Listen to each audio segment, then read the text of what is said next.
আমার জন্য একটু ভোট চাইয়া দেন, আমার একটু ভোট দিতে। এবার নির্বাচনে সবচেয়ে আলোচিত ব্যক্তি নাসিরউদ্দিন পাটোয়ারি প্রতিনিয়ত নতুন নতুন ঘটনার জন্ম দেন। এবার নিজের বিরুদ্ধে ডাকা বিক্ষোভে উপস্থিত হয়ে বিরল এক দৃষ্টান্ত স্থাপন করলেন হেফাজতে ইসলামের সাবেক মহাসচিব ও আমির আল্লামা জুনায়েদ বাবুনগরীকে নিয়ে জাতীয় নাগরিক পার্টি এনসিপির মুখ্য সমন্বয়ক ও ঢাকা ৮ আসনের প্রার্থী নাসিরউদ্দিন পাটোয়ারির মিথ্যাচার ও কুরুচিপূর্ণ মন্তব্যের প্রতিবাদে বিক্ষোভ মিছিলের ডাক দেওয়া হয়েছিল।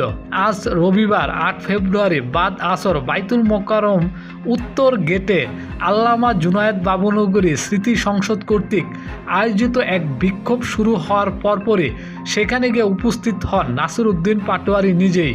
এ সময় তাকে অনুষ্ঠান স্থলের সামনেই দেখা যায়। অনুষ্ঠানে তাকে বক্তব্য দিতেও দেখা গেছে।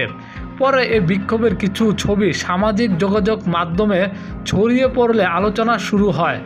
এরপর নাসিরউদ্দিন পাটোয়ারি নিজের ফেসবুকে এক পোস্টে লেখেন, আমার কথায় বা আচরণে যারা মনোকষ্ট পেয়ে থাকেন তাদের কাছে আমি আন্তরিকভাবে নিঃশর্ত দুঃখ প্রকাশ করছি।